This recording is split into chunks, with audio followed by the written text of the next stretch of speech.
This podcast is sponsored by nobody.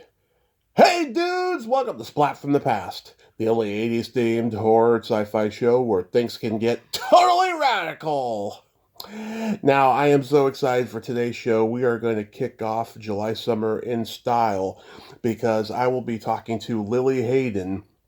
Lili Haydn is the daughter of legendary comic Lotus Weinstock, and Lotus was a huge pioneer back in the day at the Comedy Store, and Lili is a pioneer in her own right. She is a Grammy award winning violinist, and she was a child actress back in the 80s. You know, she was on the new Gidget, which is one of my favorite shows from childhood. And she played Rodney Dangerfield's daughter, youngest daughter, I should say, in Easy Money, one of my favorite cult classic comedies of all time. And it's going to be great to have her come on the show today. She has a new single out called The Edgeless Safety of the Sea, and it is stunningly beautiful. I cannot tell you how stunningly beautiful it is. And she's worked with everybody from Sting to the Rolling Stones to Jimmy Page, Robert Plant. Um, she's had these like Zelig moments in music and in acting, and it's going to be great to have her on the show today. And I've been looking forward to this. It's going to be fantastic. Like I said, I'm going to kick off July Summer in style. You know, I couldn't think of a better name this year for July, a clever name, because I can't say Independence July or Patriotic July because that's not where we're at in this fucking world anymore, at least for right now. Also, this Friday, July 4th, I will be dropping Ask Tommy number 11, where I'll be answering frequently asked questions from both listeners and guests, I should say. And it's going to be another toe curler. So, yeah, here is my interview with Lili Haydn.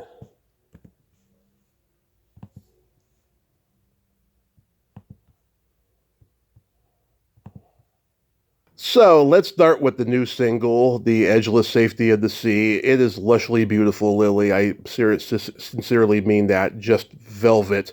That piano is so haunting, and your violin is so sincere. It was a wonderful surprise. Where are the origins of the song? Well, it comes from a larger record, which is coming out August 1st, and the album is called Lullabies For The Brokenhearted. And the origin of the whole body of work is that when, jump right in, Yeah. when my mom was on her deathbed, I heard a melody in my head, and I got my violin out, and I played it for her as she passed. And I have always felt that these were the intervals that my mom gave me from the sort of place between places to call in spirit whenever I needed it. And I have played for 7 people as they've passed from this world. And and once you have experienced being in that sacred space with someone, you realize that it's nothing to be afraid of. It's just it's one of the most precious places you can be. It's a huge honor to be there. And with the world getting less humane and human, and people being heartless, I just felt like, and the music business being crap. The only album I felt like I had to make right now was this music that I felt like was with that authentic presence and heart. And then last year, my dearest friend Paul Cantillon, my collaborator on the album, his wife passed, and he was dying of a broken heart, and I just knew that he and I had to make this album together. So I brought him over to our house, and we spent 10 days at the house, recording and writing, and we made Lullabies for the Brokenhearted, and this is the first single off of that, and it's just as you said, it's straight from the heart. But the thing about it is that it's not sad. It's just sort of, it from the place between places. It's not happy. It's not sad. It's just from the heart. So that was what I wanted to do, was just speak to people's hearts and exist in that place between places. Do you find that you write your best music in the most vulnerable of moments? Oh, absolutely. I mean, it doesn't have to be, it's not necessarily that it's sad. It's just where basically I kind of, you got to get out of the way, so to speak, and let the magic in. I mean, I've always got something, in my back pocket. I've been around long enough to have some tricks, but the only stuff that really has any lasting power for me comes from a place of inspiration. But you know what? Honestly, it's not just vulnerable places. It's not troubled places necessarily. A lot of times, my best ideas will come if I'm washing dishes or cleaning the cat litter. Yeah. Wow, I don't get any. Where I'm not trying, where I'm just receiving. Wow, I don't get any inspiration when I'm cleaning my cat box. I just want to get the hell out of there. Yeah, well, mostly I'm holding my breath and trying to get away. But when you're in that kind of receptive place, when you're just being present and letting, and you don't have an agenda, Mm-hmm. Oftentimes that's when the best ideas come, for me at least. Is the whole album in general going to be about grief and sorrow and all of that? Well, it's instrumental music, so you can really use it for whatever you feel it. Mm-hmm. It's called Lullabies For The Brokenhearted, but for me, I think if I had found a more poetic way to say it, I would have said there is no separation between this world and the next, and that this is, and basically it sounds to call in spirit and comfort. And so there's some stuff that's very, that's a bit more solemn, and there's stuff that's a little bit more lilting, but it just is heartfelt and present. So to me, it doesn't feel like a grief album. It just feels like a place where you go if you want something purely, if you want to really feel something. Beautiful, beautiful. The new season of Ginny and Georgia is now streaming on Netflix. How did you get that gig scoring the show?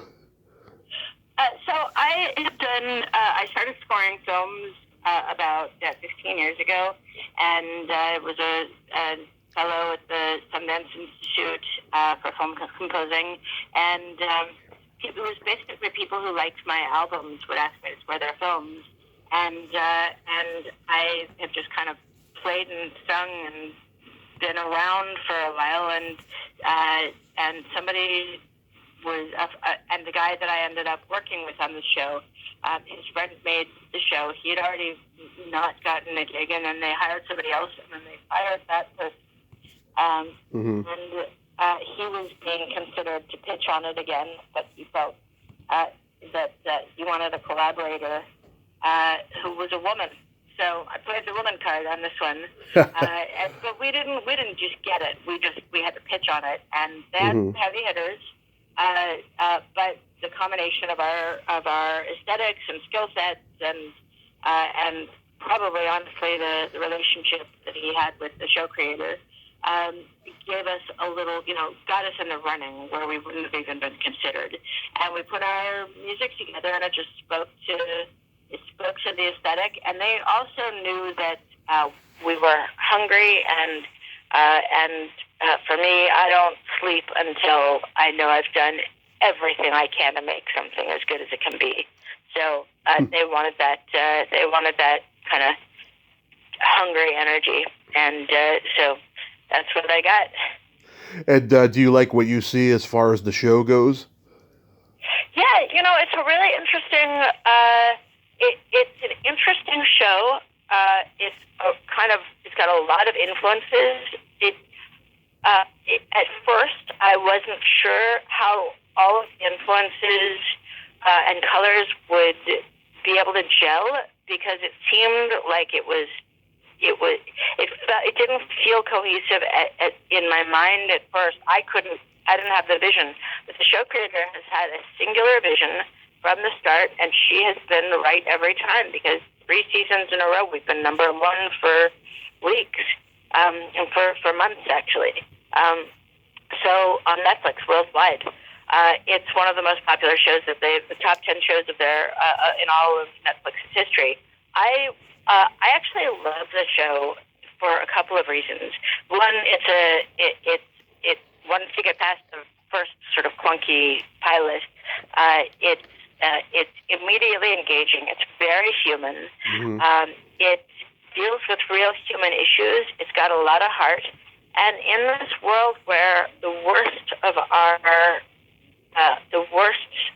humanity is glorified and glamorized so often in film and television, this is a show that, without being cheesy, actually really brings to the fore the most kind of the most lovable parts of ourselves. Even though they're messy characters, there's a lot to love about them in their vulnerability. And anytime we can humanize people and have more compassion, I think that's a good thing. And this show does that. Absolutely. So it's been a thrill for me to make music that serves to enhance that heart. And actually, both my parents were kind of fringe artists, and I've spent a lot of time, most of my life, on the fringe. So writing music that I know hundreds of billions of people will be hearing has been really fun. Oh, that's awesome. I got to check the show out. 30 years ago, you played violin on Tracy Chapman's New Beginning. How was that experience?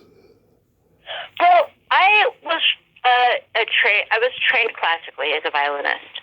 My mom was a singer-songwriter, though, and she got me to trust my ear. In fact, the day that I got my violin, she wrote a song in a key where I could just play open strings, so I could have a sense of jamming right away. But I came from classical, and then in college I started jamming with people, and once I got out to LA, there weren't a lot of violinists who could improvise and who also had a good classical foundation that sounded legit. Because violin is just such a beast of an instrument that if you're not practicing technique all the time, the intonation and tone starts to change.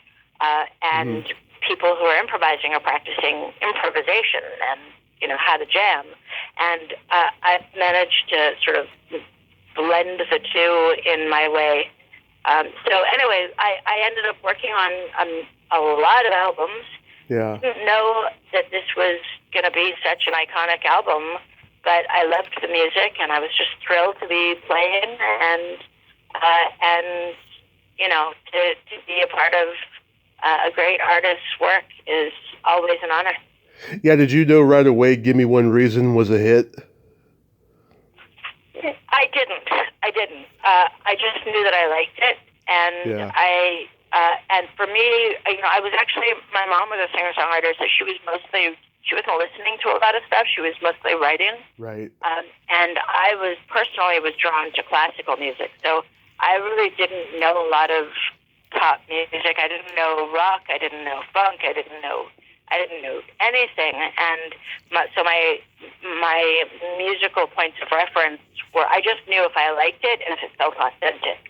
So if something felt like it was, and even to this day, I mean, I've tried to fill in my musical education as much as possible, but today, I don't really abide by genre. I abide by what feels real. So, and it felt real. Yeah. Yeah, I mean, when that came out, I remember I was in junior high, and I was like, God, this is great. It's like an Elvis song. I mean, it's just really bluesy, and it also had that mid-'90s alternative sound at the same time. It was a brilliant, brilliant song, you know. And I remember when she had her first hit, Fast Car, back in '88, which was another brilliant song as well. Let's see, you've worked with, God, amazing people. You opened for Jimmy Page and Robert Plant. I did, and I was fortunate enough to play with them as well a little bit. I didn't grow up with them, so I wasn't I didn't have that in my DNA. But when I heard them, I was just blown away, you know, and it was like it kind of just blew my mind. And they asked me to open for them, and I opened for them on their last U.S. tour, which was like 18 years ago or something like that. Yeah, God, that's awesome. You worked with the Rolling Stones. I did. I was cut off that record, unfortunately, but I did spend a week in the studio with them, and and again, not having grown up with them, I didn't realize, I just knew they were famous. I didn't, and growing up in LA, I was never sort of enamored by fame. But when I heard them live and they played live in the studio, I got to experience it close up, and I was like, wow, they're a really good band. Yeah, and didn't your dad give them their first acid hit or something? That's the lore. My dad was the first person to mass produce LSD alongside Owsley Stanley, and he was called the Acid King. That was what people called him, and he was alleged to have been responsible for selling them out in the Redlands drug bust, but I think later Keith Richards admitted that he just blamed it on my dad, and it was not my dad's fault. I can tell you for sure, my dad was a lot of things, but he was not a snitch, and he hated the cops more than he hated anything else. Yeah. So there was no chance that he was that guy. Wow. Tell me about working with Sting. Sting was lovely. He was an absolute gentleman, and I have to say, I don't think I've ever played alongside anyone who was as flawless as effortlessly flawless as he was. He just, he opened his mouth, and it's just, perfect, always. Perfect pitch, perfect time, just and in the zone,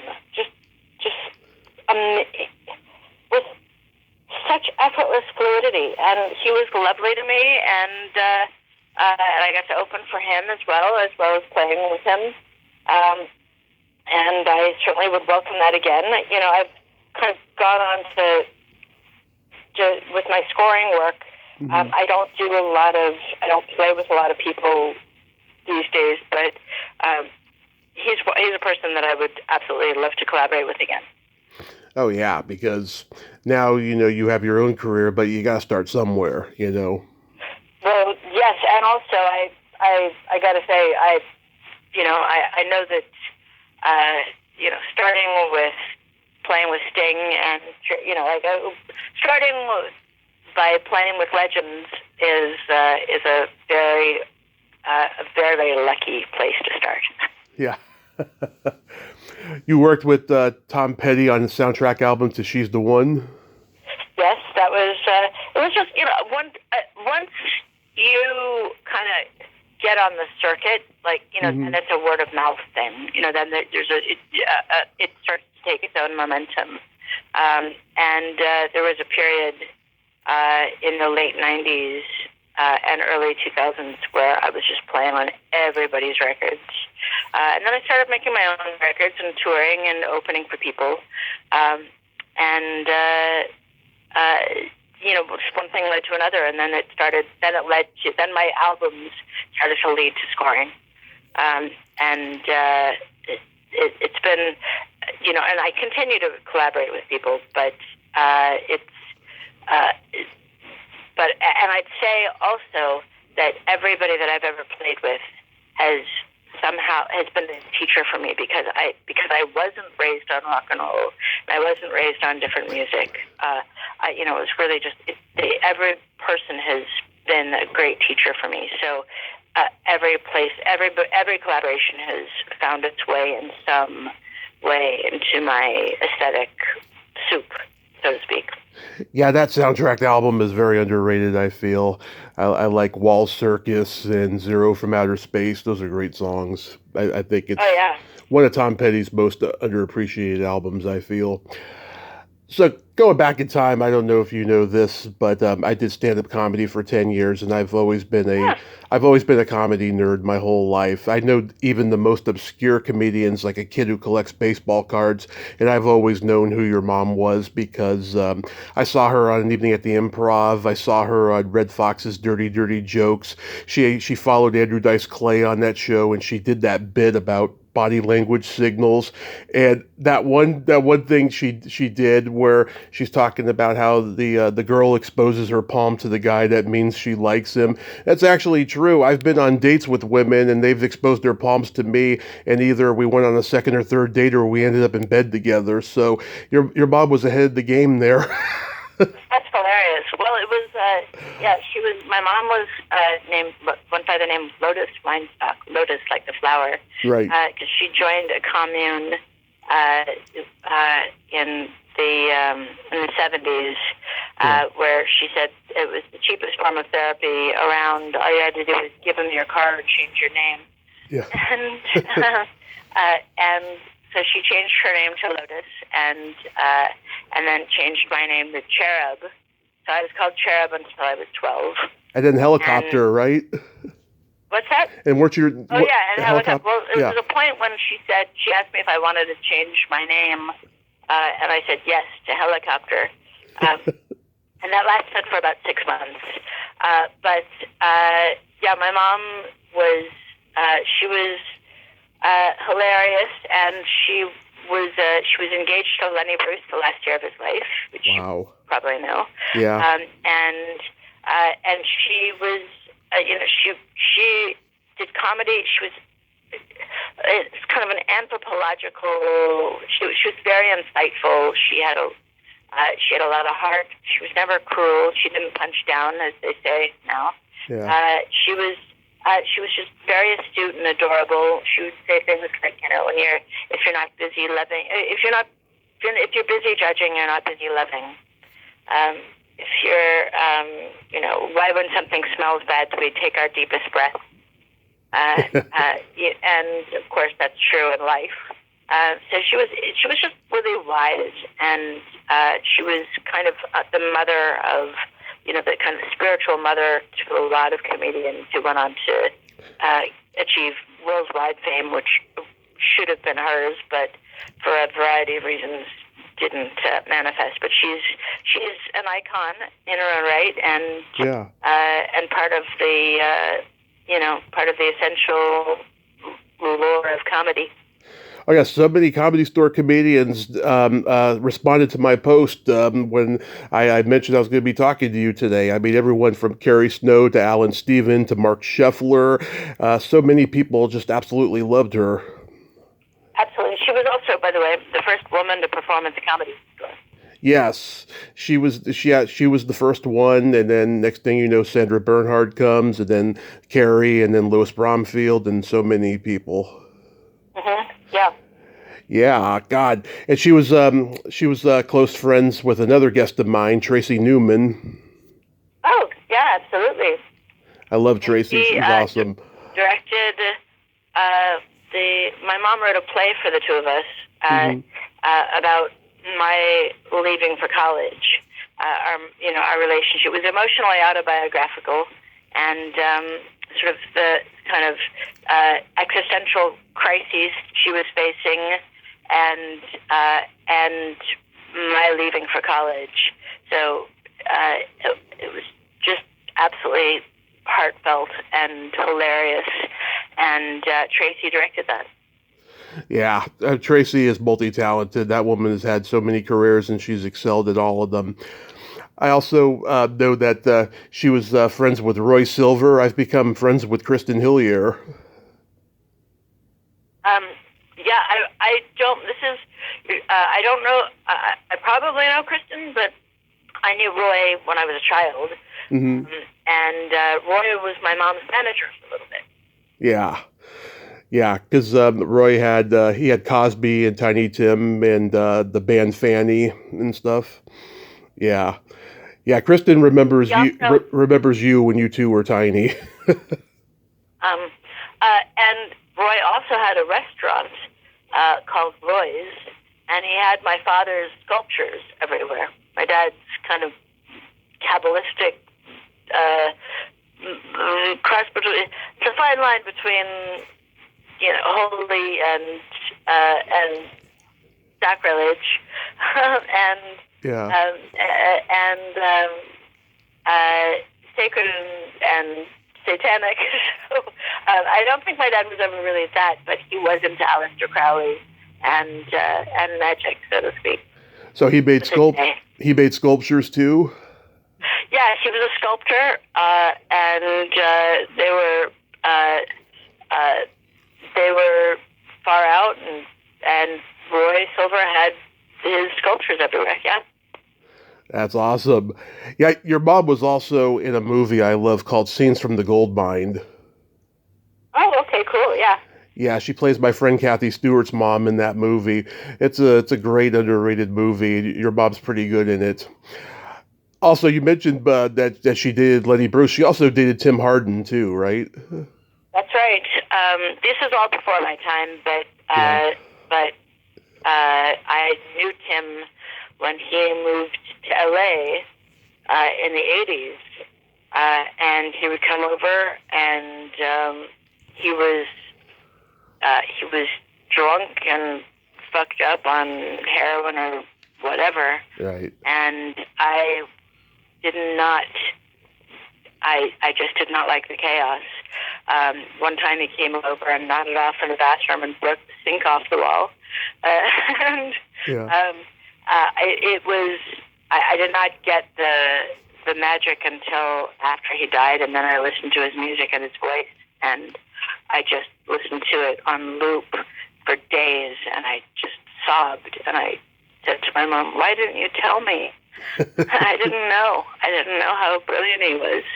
If I had known, I probably would have, probably would have lectured him about getting off drugs. Yeah, reason. By the way, I did to Sly Stone as well. When he was trying to get me to join his band a handful of years ago, he was trying to do a comeback, Mm-hmm. but he was smoking crack, and I really, really could not. I was so blown away by his talent. Just trying to make music with this guy. It was like, you think you know where he's going, and his brain just worked in a different way, but he was smoking crack, and I lectured him about how bad it was, and I ended up being too much of a buzzkill, and that was that. If you watched Sly Stone's appearance on Dick Cavett in '69, you could see how fucked up he is in that interview, and you're like, yeah, it's no wonder that everything stopped at a certain point. But he was one of the kings of funk. That guy, even before George Clinton. Well, actually, but he was not only that, he was far out on a lot on the drugs muted his ability to, I think, obviously they handicapped his ability to stay at the top of the game, right? But it did not diminish his brilliance whatsoever. Even at the end, when he had so many years of abuse to himself, and was really on some level a shadow of what he had been. I've gotten to play with and be around some of the most brilliant people in music ever, and this was a one of a kind, brilliant, luminary mind that was still absolutely radiant and singular till the end, even with the drugs. It really did not. I mean, that's why I was trying to get him off Yeah. in my 3 minutes with him. But the time that I spent with him, it wasn't 3 minutes; it was a handful of times. But the time that I spent with him, I was just blown away and honored to be in the midst of somebody whose brain worked like that. Wow. I used to watch USA Night Flight, so I remember New Wave Theater, and your dad produced that show. Oh, he did more than produce it. He was the writer, the creator. He was everything except the face of it because he was running from the law. So he got his friend Peter Ivers to be the host. And of course Peter had his own magic, but my dad was the absolute, for whatever the genius and insanity was, it was my dad's. From first coke-addled edit to the last. Yeah, I remember when I heard you on our mutual friend Josh Mills's Rarefied Air podcast, you mentioned that he couldn't host the show because he was running from the law. Yeah. My dad was, as I mentioned, the first person to mass-produce LSD. And that combined with some trumped-up charges that in Canada, he left the country with a dead guy's passport, came to America with this passport and could never travel because of it. He couldn't, he was paranoid and the whole, My mom used to do a joke that, I never met a paranoid person who wasn't being talked about. Yeah, that's a good one. Yeah, and your dad was friends with Harold Ramis and Doug Kenny. Yeah, Harold was a good friend. I know the name Doug Kenny, but I don't remember his face or being around him. But Harold was a good friend until Peter Ivers' death. And the controversy around that, which is still a mystery. There's, speculation that my dad may have done it, but no proof. And they just still don't know who did that. And, it's hard to know, but Harold was on the side that thought my dad did it, and that was obviously what broke their friendship. But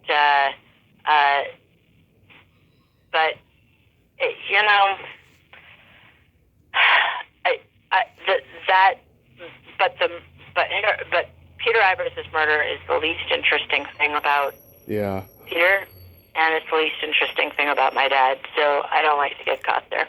Absolutely. We don't need to go there. Yeah, Doug Kenny, if you ever see the movie Animal House, he's the Delta who does not talk throughout the movie. And then when he does talk, he says, well, what the hell was supposed to do, you moron? Yeah. Yeah, no, I remember him. Yeah, he was a comedy genius, and he died way too soon. Do you know if your dad knew Ann Beats or Michael O'Donoghue? I don't know if my dad knew Ann Beats. I think my mom knew her. She definitely knew her. Yeah, I mean. Yeah, no, I'm sure that they were friends. Yeah, because they were all part of that National Lampoon circle and stuff, and I got to talk to Ann before she passed away. Yeah. So, what got you into acting as a child? My dad had been an actor growing up, and I was growing up in Hollywood, and my best friend in third grade or second grade was acting in commercials, and so we found out who her agent was and got some headshots, and I started getting commercials. It was pretty, just kind of a pretty natural thing for a child of two media creatives to do. And also, my mom and I were on welfare, and didn't have money. So when I started working at 7 years old, I started paying rent at 7. Wow. And I was able to buy my violins with the money I made acting, and I paid for college with the money I made acting, and I bought my car. So basically, I was, acting money is not real money. It's not normal money, for right. a kid to be able to do all that. But it afforded me the things that I needed for my life to be what it is. So, from what I understand, I don't really act anymore unless somebody wants me to play a musician. From what I understand, acting rates of, people are not getting paid what they used to. Right. Look, the world is we're going through a dark time now. Right. So every industry is facing its challenges. Mm-hmm. So we have to. My mom used to say, the only thing that's fair is between you and the creation. So I spend. I do whatever I can to start my day, kind of meditating a little bit, getting really, really anchored to my soul's purpose, whatever that may be, on a given day. But and once I am anchored there, then I can create the world.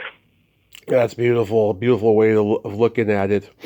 I was on Tubi the other day, and I saw you on a couple episodes of It's a Living. You played Barry Longfellow's daughter. Oh my God, you were the perfect choice to play her daughter because you looked like you could have been her daughter at that point in time. And you had a great line in an episode. You said, "We got to get out of here before the custodian comes. We think he might be a pervert."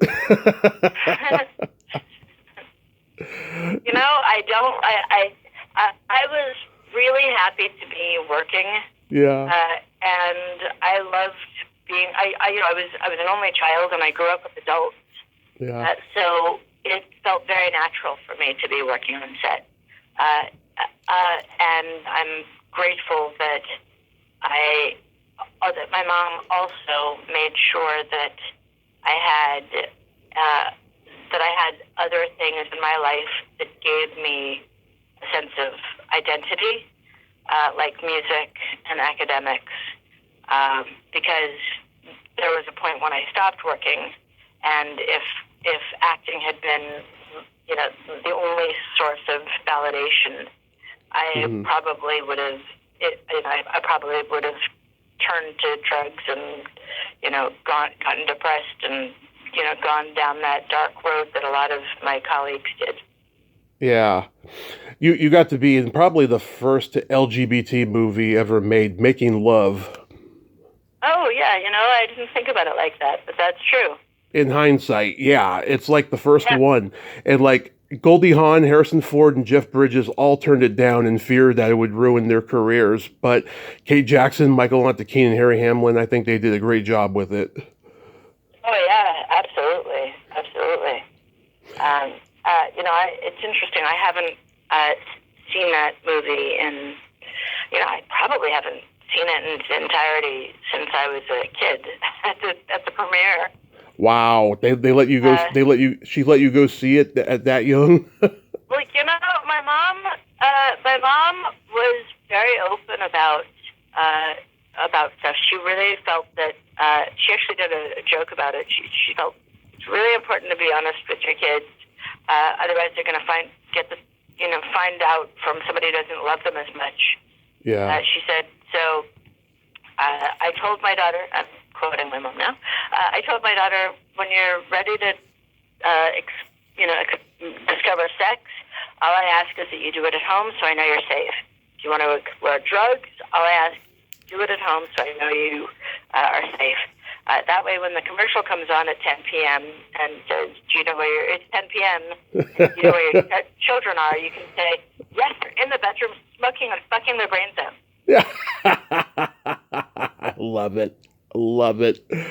That's so awesome. So, if it wasn't for Rodney Dangerfield, I probably would not love stand-up comedy as much as I do. He formed my earliest love for it. I watched his specials when I was a kid, and Easy Money is one of my favorite movies of his. I've talked to Candy Azara, who played your mom. She's awesome. I talked to Jeff Altman yesterday. He remembers your mom so well, and he says hi. Oh, that's nice. Thank you. Yeah. Yeah,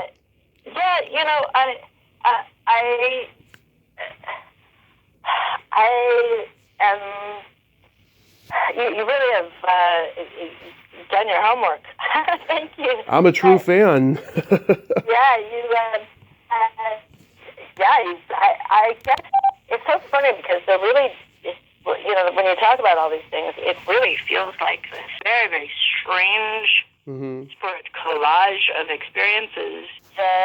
I guess the through line is the muse. Just that I've been really lucky to that the ways that I connect to the ways that I connect to spirit, the ways that I connect to joy and humor that I've always been, I was raised to cultivate that connection. Right. However it came in, whether it was with laughter, the music, sadness, joy, whatever it was, that there was always some element of creativity involved, and that everywhere I've gone, I've landed with people who are also similarly connected.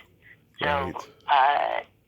I just try to keep that flame lit for myself and for the people around me and the people that I touch now. The scene where Rodney rides the bicycle into the Christmas tree, that had to have had everyone cracking up.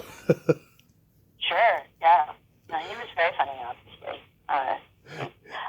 Yeah, it was an interesting time. It was a stressful set to be on, as I recall. They were kind of, they were concerned that there weren't enough close-ups. They said that the director did a lot of near-ups, but not a lot of close-ups. I remember there was a lot of stress, and it was winter in New York, and it was my first time being in a cold climate. And so it's kind of that heightens the intensity of everything when you're that cold all the time. But yeah, it was also very funny. Yeah, just the movie is just hilariously funny.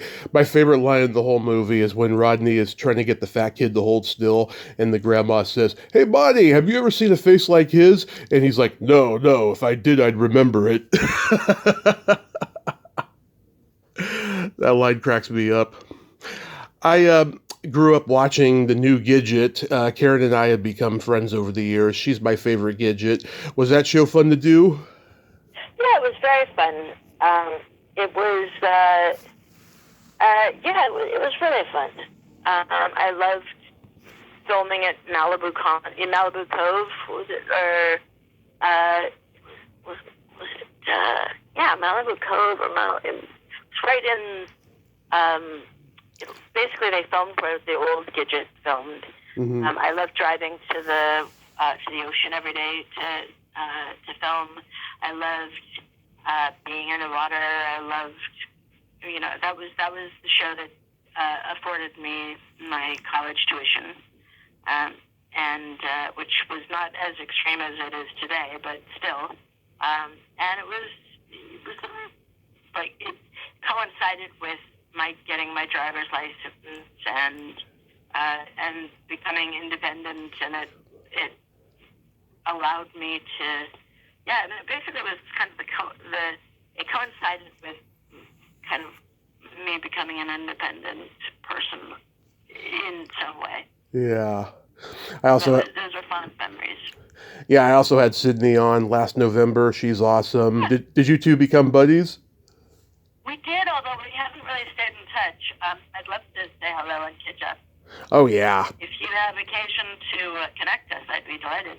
Oh, I would be much obliged to. Yes, I adore her. I didn't realize how Southern she is in real life. I mean, I know her dad was a cowboy, but she was so convincing as a California girl in that show, and she looked like she could have been on the original Gidgets. I mean, she had that old-timey look to her. Yes. Mm-hmm. And we lost Jilly Jacobson recently, who played LaRue. Do you remember anything about her? She was just always very lovely to me. We stayed in touch through social media, and I didn't realize she was sick, and I was sad to see that she had passed. I did an 85-minute interview with her a couple of years ago, and I could see that she was having some sort of decline. It was pretty sad, but she was a lot of fun, and she had a great sense of humor. She did stand up in her later years. In fact, she did a short film where she's telling all her friends these really cheesy jokes, and there's a scene where she tells Karen this one joke. She says, "What did the Hebrew cop say to his belly button? You are under a vest." And Karen screams and runs away. It was so funny. It's on YouTube, actually. I remember there was one episode of the new Gidget where you two have to like do some school report of like what you want to be when you grow up, and you said, "Is sex object one word or two?" You remember these things better than I do. That's so funny. Oh yeah. Very cute.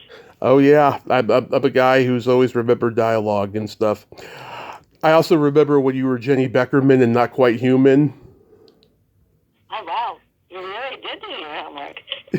Yeah. Every time we had a scene where we filmed at the LAX International Airport. Yeah. And every time I drive to LAX, I think of that. Yeah, I had Jay Underwood on a few years ago. He's become a conservative Christian minister now. Wow. Very interesting. It is. It is. Yeah. And Christy Swanson played your best friend in it. I met her at a convention years ago. She was not very friendly. Well, actually, no. It was not Christy Swanson. It was who was it? It was the girl. Hold on. She was also in. I have a friend who. Hold on. Gosh. You keep talking. I know who it was. Yeah, because let's see. I mean, Robin Lively is in the movie, of course. It was Robin Lively who was the best friend. Wasn't she? No, she played. Christy Swanson, but how is?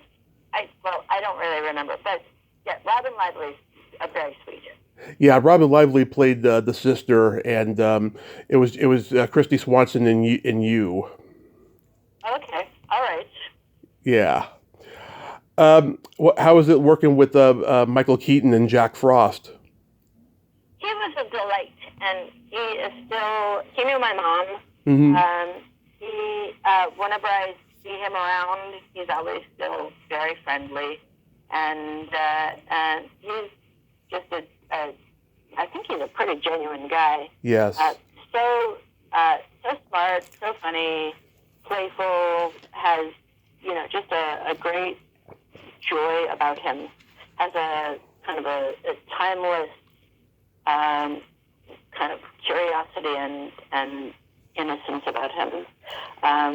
I think, that's been my experience very much on the periphery. But I ran into him at Christmas, and he was just absolutely delightful. Yeah, it's funny. I interviewed Mr. McFeely from Mr. Rogers' Neighborhood a few years ago. Michael Keaton started out working for them. Oh. Yeah, when he was like 20 years old, he worked for Mr. Rogers. And wow. He told me he's just so proud of the guy because he remembers him as a kid, and he had a wisecracking vocabulary then, which came in handy for his stand up and his acting persona and stuff. But he told me he was very proud of Michael Keaton. Yeah, and he's just the greatest guy. I've never heard anything bad about him. and his work in Birdman just absolutely blew me away. Oh, I saw that one thing he did about the opioid crisis. Painkiller, I think it was called, or something. Or Dope Sick, one of the two. I've seen them both. And, oh my God, he was just so heartbreakingly convincing to play this, anti-drug counselor who falls into the trap of opioid addiction. I was like, God, he deserves an Emmy for this. He's so good. Yeah, did he win the Emmy for that, right? He probably did. I need to look it up. But of course, we know he had an Oscar nomination a few years ago. Yeah. Mm-hmm. I was curious, Lily. Like, were there any specific violinists that influenced you? Yeah. Isaac Stern. I don't know if you're familiar with his. Slightly. One of the greats. Yo-Yo Ma, the cellist, said about him when he died that Isaac Stern left no tone unsterned. That is to say that he really made his tone was everything. He really he brought that magic to everything he played, whatever it was. So I love his playing. I love Stefan Grappelli. There's a guy named Daryl Anger who his playing was just so fluid and wonderful.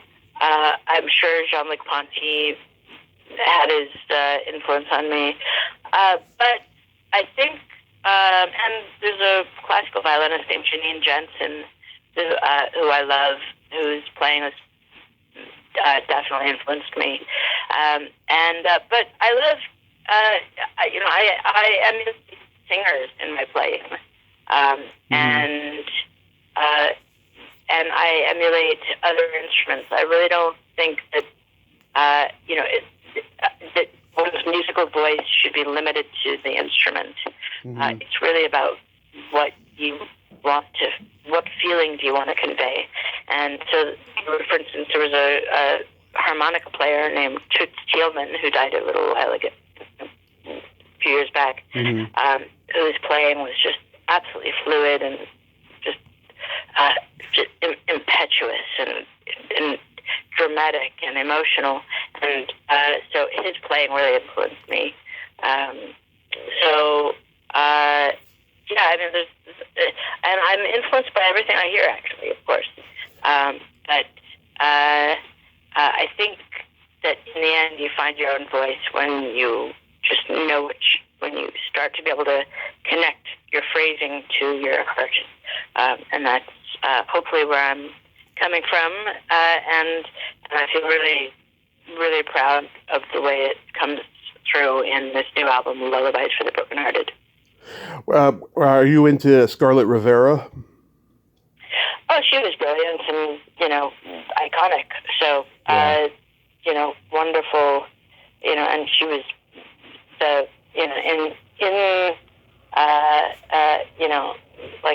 inextricable part of the sound of Hurricane and that era. So she's, important. Have you ever made attempts to play other instruments? Well, I play a little piano. I mean, I write on piano. I sing. In fact, the new season of, in fact, the sound of Ginny and Georgia is very much the sound of my voice. Some violin, but I'm singing all over the place on Ginny and Georgia. So it's fun to be bringing a lot of heart to these stories with my voice. Yeah, and I play viola. I play a little bit of cello.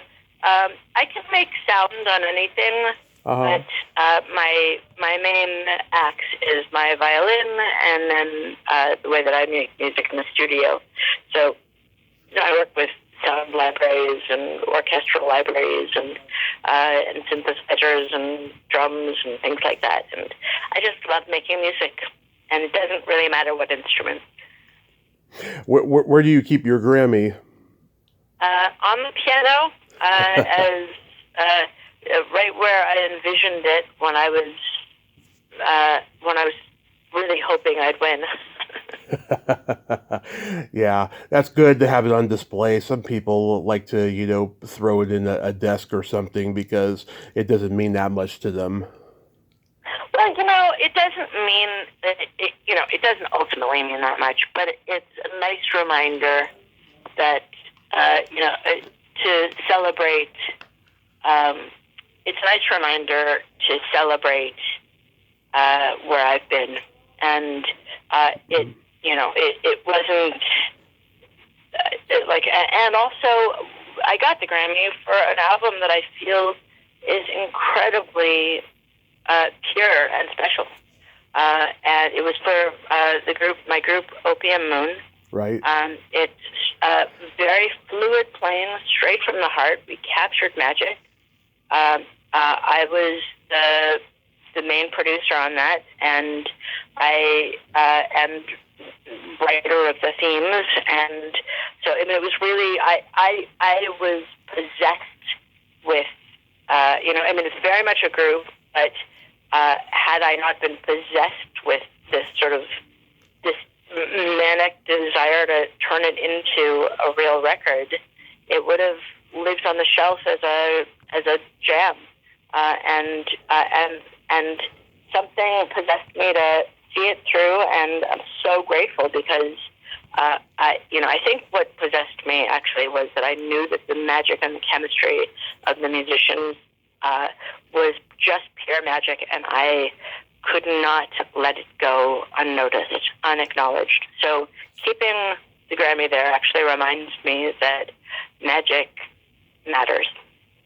Wonderful. Are you going to tour for this album? I hope that we will. It's my collaborator on the album is my dearest friend Paul Cantillon. He's a BAFTA-nominated composer. He scored The Diving Bell and the Butterfly, 21 Grams, the other Bowen Girl, W, a bunch of films with A-list directors.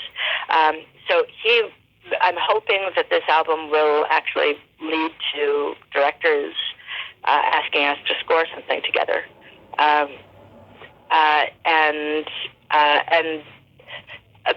it would be the greatest joy to play with him anywhere. So, and since it's just the two of us, it theoretically should be a pretty easy show to book. So if anyone, I hope you'll link to the album, and or at least the single. And if anyone is feeling like they need this piano and violin magic in their life, it's not sad. It's just life affirming. Actually, it's sacred. It's not sad. It's sacred. Are you going to write a memoir? People have asked me that for a long time. I might, but my stories are, I don't know. I mean, I would say that maybe, I mean, I certainly know that both of my parents were seminal figures in the 80s and 90s, and in their respective fields. My mom in comedy, and my dad in kind of 80s culture, punk culture, and drug culture. So I know I'm the child of important people. I don't know what makes me particularly special, but I do know that I have a lot of insights that I'd love, and I try never to miss an opportunity to give love or help someone. I don't know if that makes me an everyday, hero. Yeah. There are a lot of people.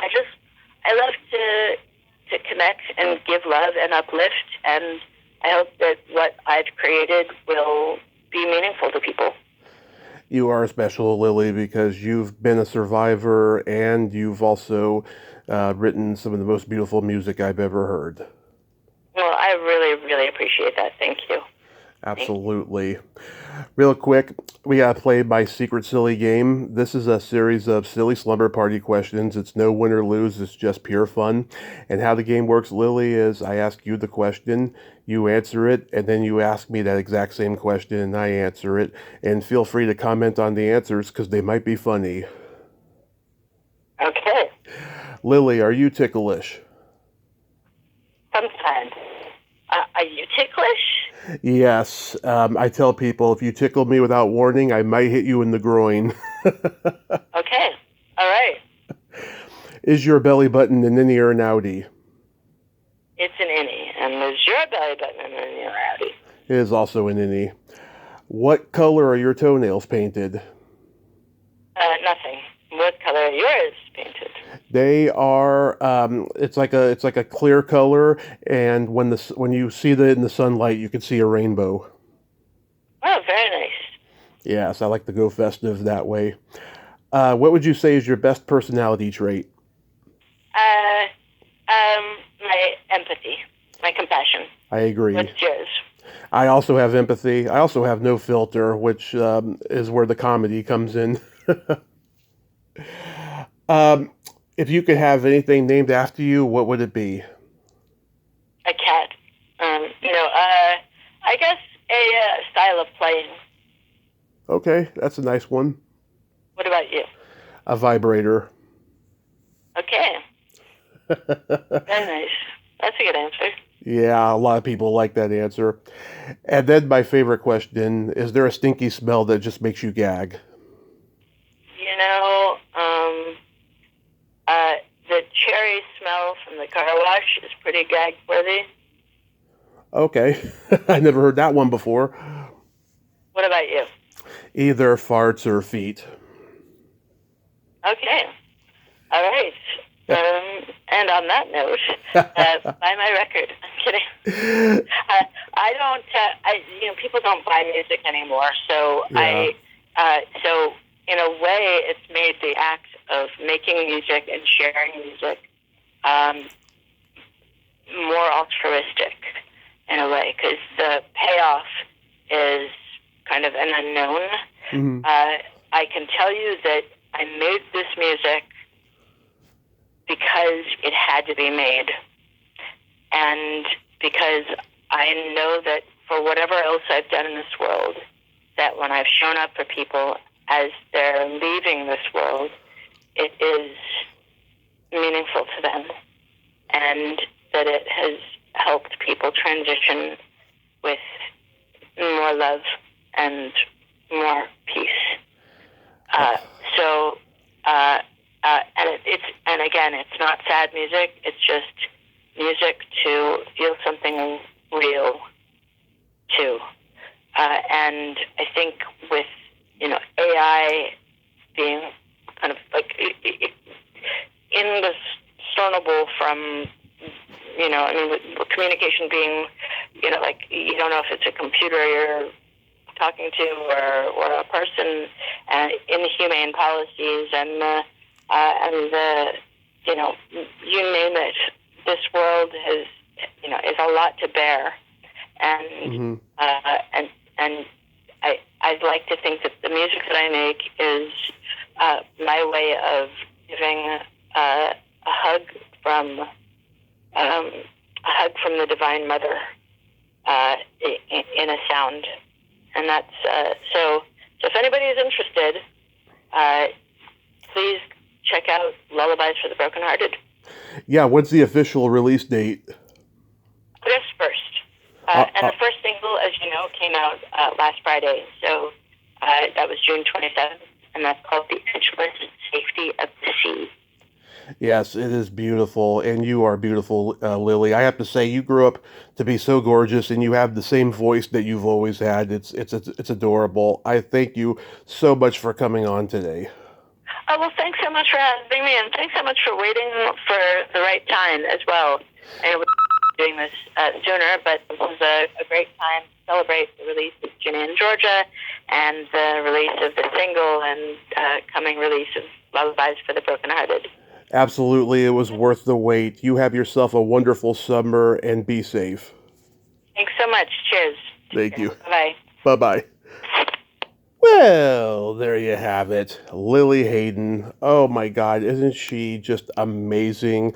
I mean, she is just very passionate, very deep about life and her soul and music and just everything. I mean, her mother, even in the lousiest of circumstances, raised her right, and she is just a well-adjusted human being. Go check out that new single, The Edgeless Safety of the Sea. You can get it on Spotify or YouTube, and then wait till August 1st for the new album, Lullabies to the Brokenhearted. I am so looking forward to listening to that album. It is going to be truly, truly amazing. I can just tell. Well, until next time, this is Tommy Throwback Kovac saying, there's no shame in living in the past because the present sucks. Later, dudes.